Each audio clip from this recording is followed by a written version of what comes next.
끝으로 나의 형제들아 주 안에서 기뻐하라. 너희에게 같은 말을 쓰는 것이 내게는 수고로움이 없고 너희에게는 안전하니라. 개들을 삼가고 행악하는 자들을 삼가고 몸을 상해하는 일을 삼가라.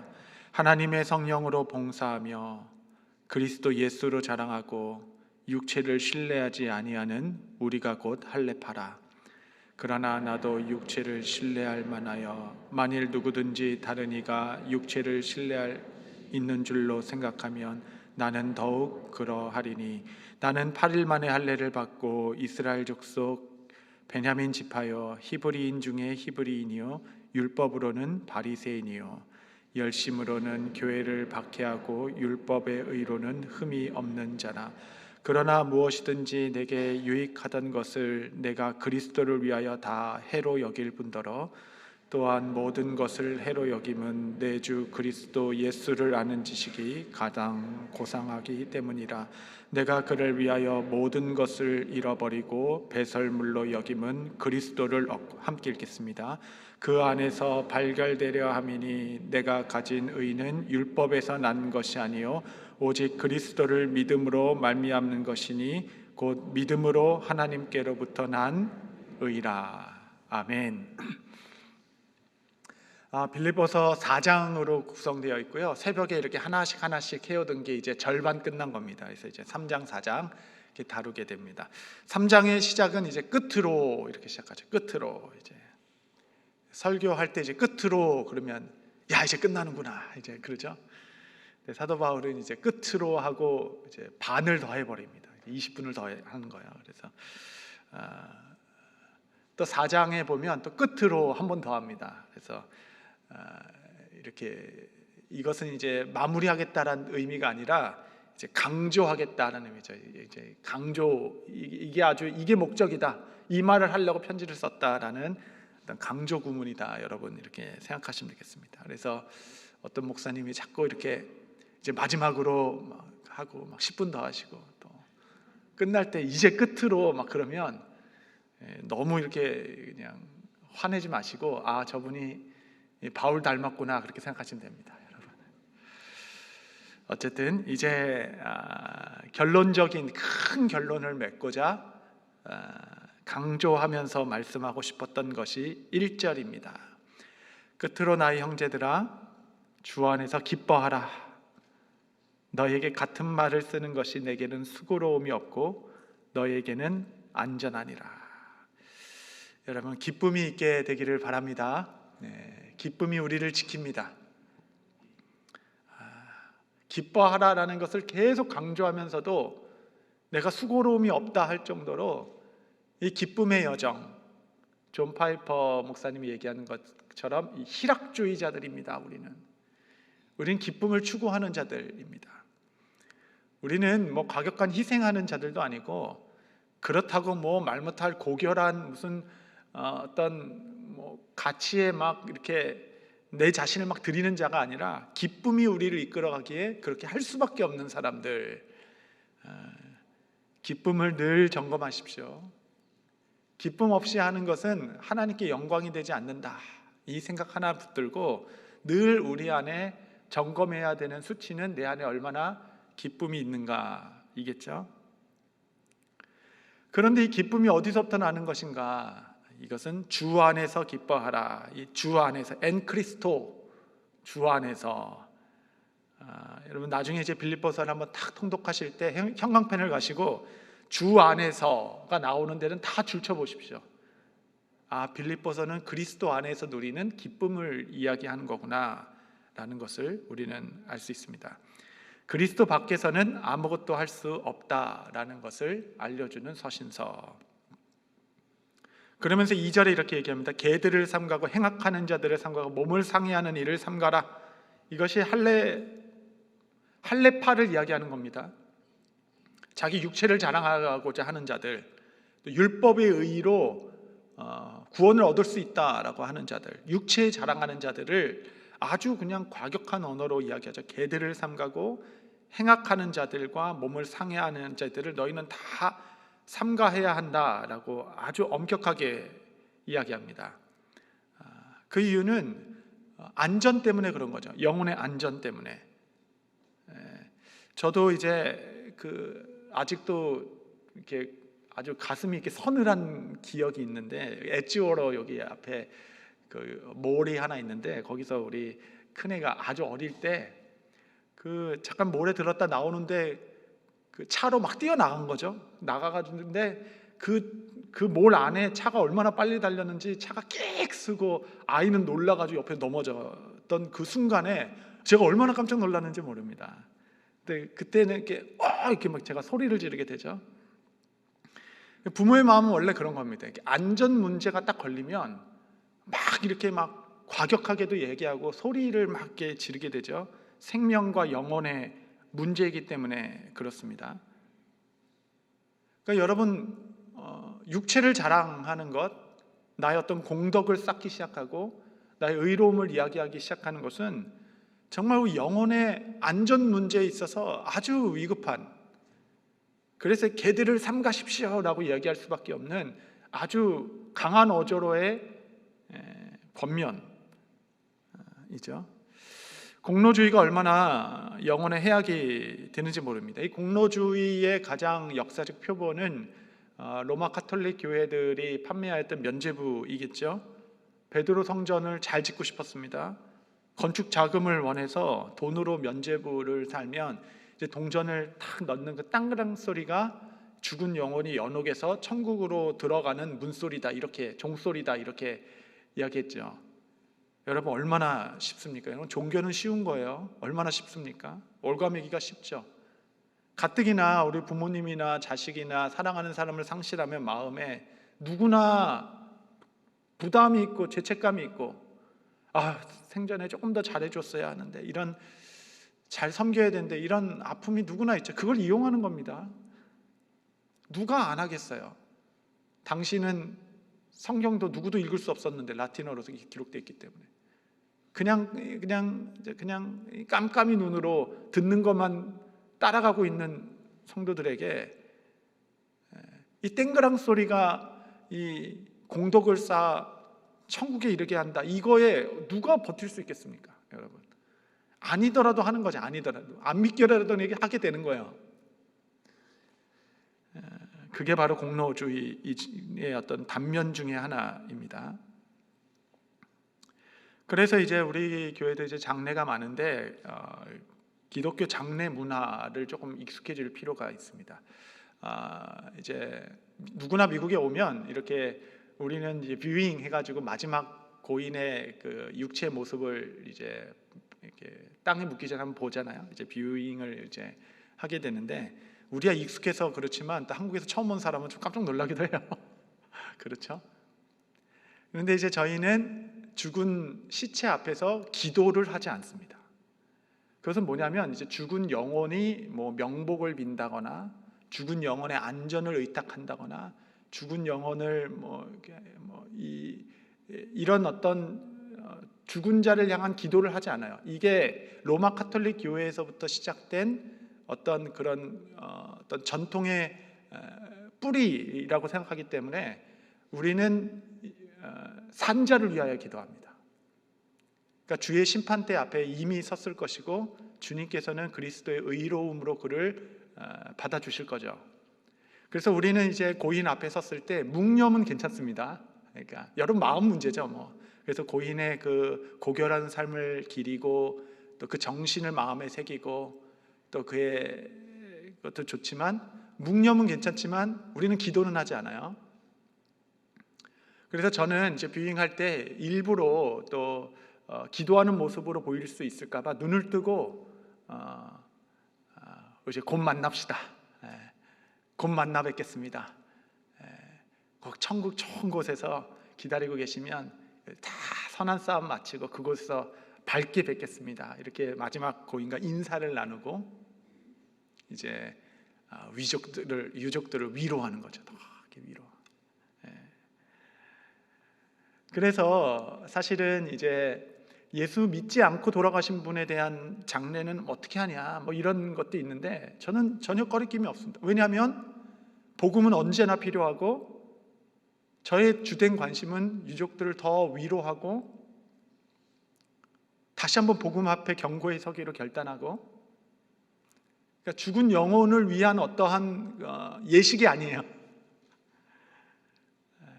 이때까지 생명 주신 것에 감사하고, 부모님의 사랑에 감사하고, 베풀어 주신 것에 감사하고, 또한 우리는 이렇게 영면하셨다 이런 말도 안 합니다.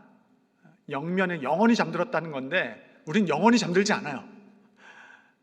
잠깐 눈 감았다 뜨시면 여러분이 무엇을 상상하든 그 상상한 모습에 비춘 하나님의 보좌 앞에서 눈뜨게 될 것입니다. 순간일 것이에요. 잠깐 눈을 감고 뜨면 여러분 감각적으로 알게 될 것입니다. 왜냐하면 주님께서 여러분과 함께 하시기 때문에 예수님이시군요. 정말 그 언약의 보좌를 눈으로 보는 그날이 여러분 있을 것이에요.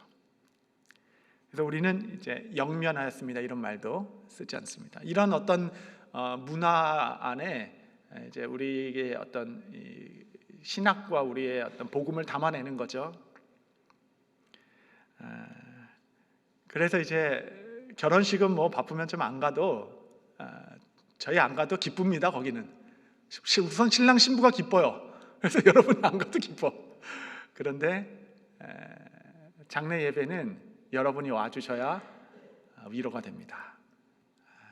이게 아무것도 아닌 것 같아도 여러분 참가해 주시고 또 축복해 주시고 위로해 주시면 유족들이 얼마나 마음이 풍성하고 이렇게 많은 분들이 함께하고 있구나를 확인하는 순간이고, 또 복음이 가장 찬란하게 빛나는 순간이고, 여러분 공동체에서 또 여러 공동체를 돌보실 때 좀 애통하는 자들과 함께 해주시는, 또 이민사회는 또 교회가 가족입니다. 그래서 이렇게 함께 위로해 주시고, 또 우리 교회 조가팀 아주 너무 감사한데, 이 조가팀에 또 가서 이렇게 조가로 위로해 주시는 그 위로가 얼마나 마음에 평강을 주는지 모릅니다. 여러 모양으로 좀 공동체를 좀 돌보면 좋겠다 싶습니다. 율법주의자들을 이야기하는 것에 있어서 개들을 삼가라, 이것은 뭐 그냥 공로로 구원받겠다라는 것도 있지만, 이 새벽에 나온 여러분들 중에 누가 공로로 구원받겠다는 사람이 얼마나 계시겠어요? 근데 이거에 다른 어플리케이션이 있습니다. 다른 방면은 뭐냐면 바로 육체로 자랑하는 자들이죠. 육체로 자랑하는 자들. 이것이 공로주의, 율법주의의 아주 드러난 모습입니다. 그러니까 나는 할렙하다, 나는 베냐민 족속이다, 히브리인이다, 이런, 나는 교회를 몇 개 박했어, 이런 육체로 자랑하는 자들, 자기 신뢰, 이것을 포함하고 있는 거죠. 영혼에 전혀 안전하지 않다라고 얘기하는 겁니다. 그러면서 사도 바울은 자신의 어떤 스펙을 6개로 얘기하죠. 8일 만에 할례 받은 나 할례파다. 원래 나는 베냐민 지파이죠. 베냐민 지파는 유다와 베냐민, 혈통이 섞이지 않은 사마리아인이죠. 혈통이 섞이지 않은 사마리아인이 아닌 정말 혈통적으로 정통파 유대인이다라는 뜻이에요. 히브리인 중에 히브리인, 율법으로는 바리새인, 열심으로는 교회를 박해한 자, 율법으로는 흠이 없던 자이다. 6개를 나열해 보면 3개는 타고난 겁니다. 태어나 보니까 유대인인 거죠. 나머지 3개는 노력해서 획득한 것이죠. 그러니까 유대인들 앞에서 자랑할 것이 얼마나 많았는지, 타고난 것뿐만 아니라 열심으로 이룬 것조차도 아주 위대했다라는 겁니다. 이렇게 열심히 자신의 업적을 쌓고 있었는데 다메섹 도상에서 그는 예수님을 만났고 완전히 변화되었습니다. 높은 곳에 올라가 보니 모든 게 다르게 보였습니다.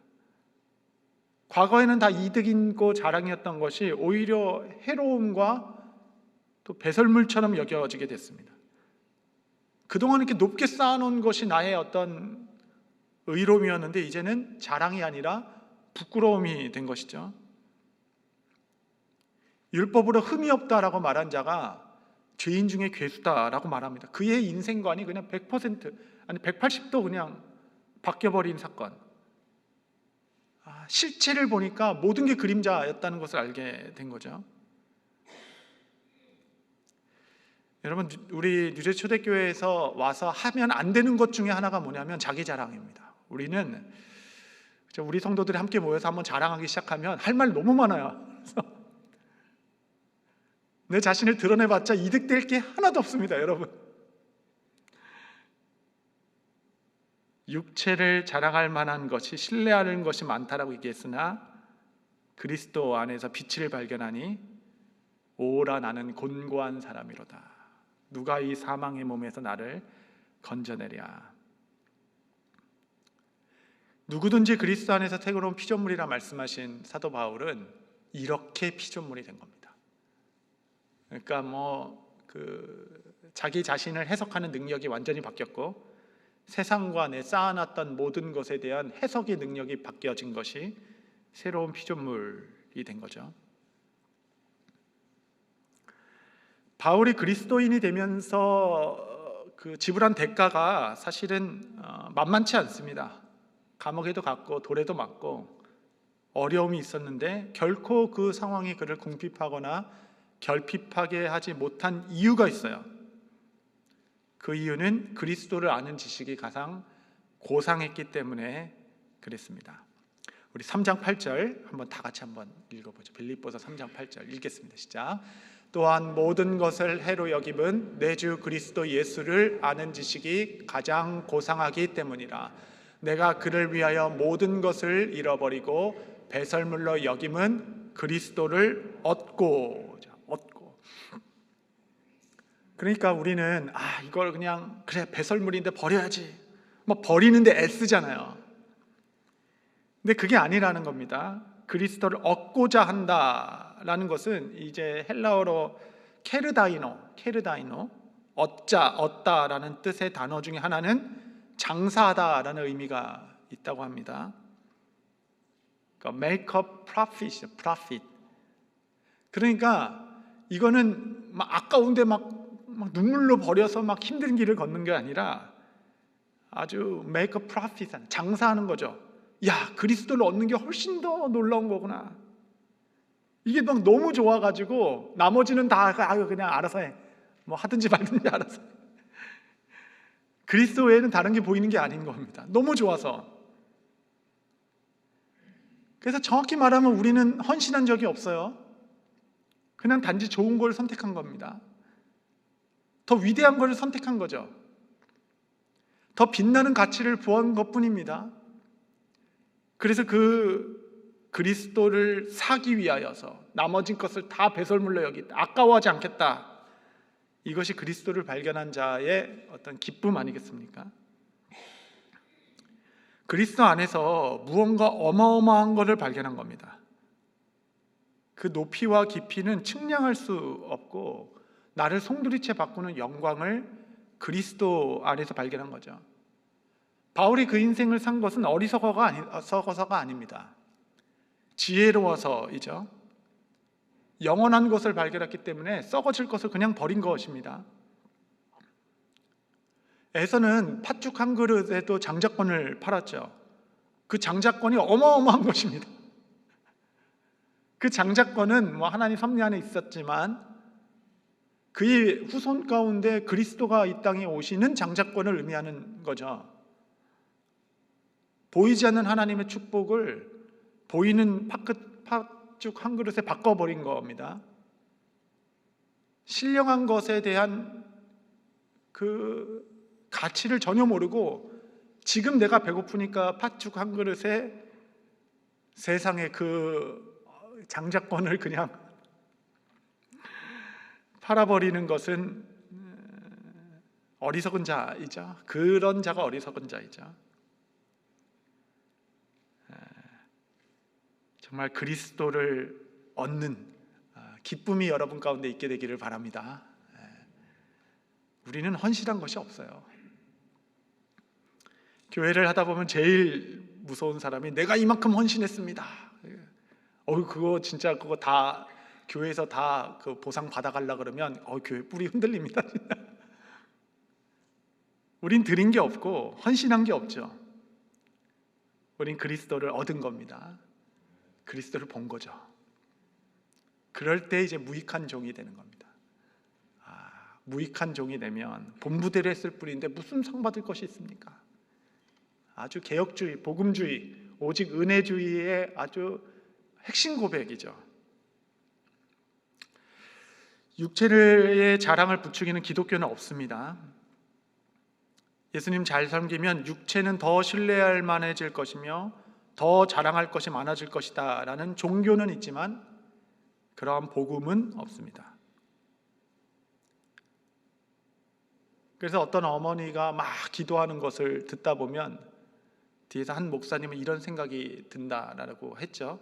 그 기도하는 걸 다 들어보면 집사님은 하나님 없이도 살 수 있는 조건을 원하시는군요. 그거 다 들어주면 하나님 없어도 돼요. 인생 보장 다 되고 뭐 두려울 게 하나도 없고 그거 의지해 살아가면 돼요.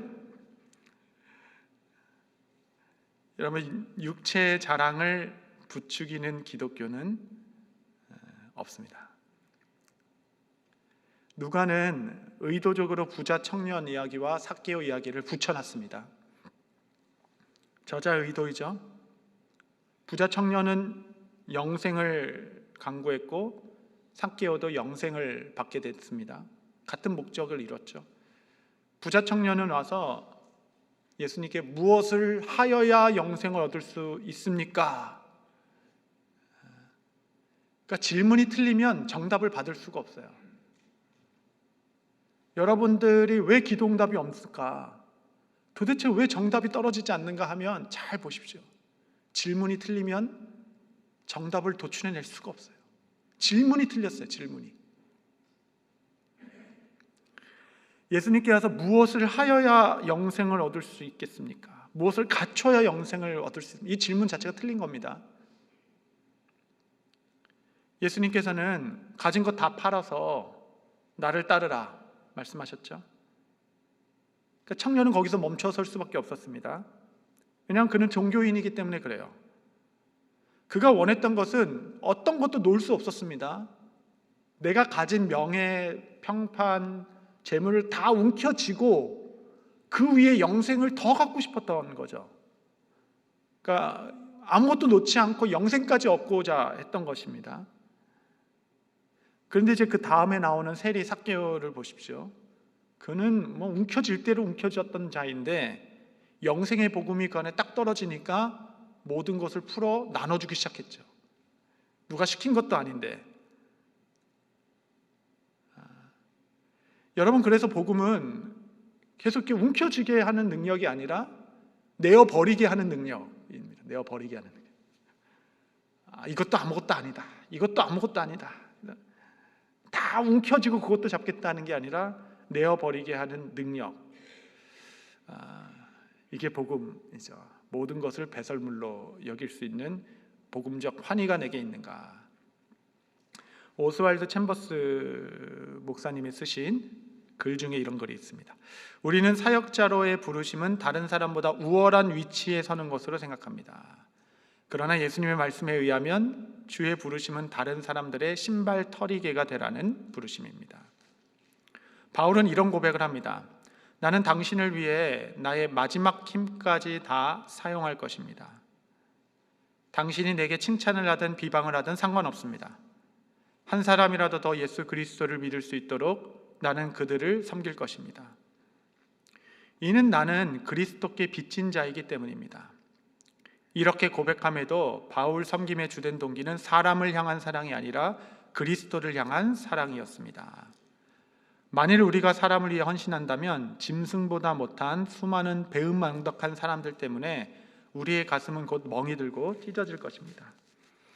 그러나 우리의 동기가 하나님을 사랑하는 것이라면 아무리 배은망덕한 사람들을 경험하게 될지라도 우리는 여전히 그들을 섬길 수 있습니다. 정말 그리스도를 사랑하는 마음으로 사람의 신발 털이개가 되겠다라고 하는 것이 사역자다. 이런 어떤 목회적 고백이죠. 그래서 여러분, 우리는 능력 주시는 자 안에서 정말 모든 것을 할 수 있습니다. 그 능력이 이제 육체의 성취와 자랑의 능력을 이야기하는 것이 아니라 나는 신발 털이게도 될 수 있습니다. 나는 감옥에도 던져질 수 있어요. 나는 이 모든 것을 배설물로 여길 수 있습니다. 나에게 돌 던졌던 루스드라, 저 다시 갈 수 있어요. 저는 누구들을 만날 수 있고 어떤 사람도 될 수 있습니다. 어느 곳에서도, 어느 위치에서도, 어느 자리에서도 있을 수 있는 이유는 내가 그리스도께서 나의 능력 되시기 때문에 내가 모든 것을 할 수 있습니다. 모든 것을. 그 모든 것의 방향키는 낮은 곳을 향하고 있습니다. 그리스도께서 나의 능력 되시기 때문에. 그러므로 우리 3장 마지막 3장 9절 말씀 읽고 마치겠습니다. 한번 같이 읽겠습니다. 시작. 그 안에서 발견되려 함이니 내가 가진 의는 율법에서 난 것이 아니요 오직 그리스도를 믿음으로 말미암는 것이니 곧 믿음으로 하나님께로부터 난 의로움이라. 아멘. 아멘. 그러므로 나는 그 안에서, 그리스도 안에서 발견되고자 한다. 오직 이 하나의 목적, 어디든 괜찮습니다. 무엇이든 상관없습니다. 다만 나의 간절한 기대와 소망은 그리스도 안에서 발견되어지고 싶은 마음뿐입니다. 이제 목회를 할 때 하나님, 목회 어떻게 해야 합니까? 어떻게 주님을 섬겨야 합니까? 기도할 때마다 주님께서는 그러니까 질문이 바라야죠. 주님께서는 너가 사역하려고 하지 마라. 너가 그 일을 하려고 하지 마라. 오직 그리스도 안에서 발견되어지기만 하면 된다. 이 자유함, 그리스도 안에서 발견되어지기만 하면 됩니다. 그리스도 안에 거하는 자,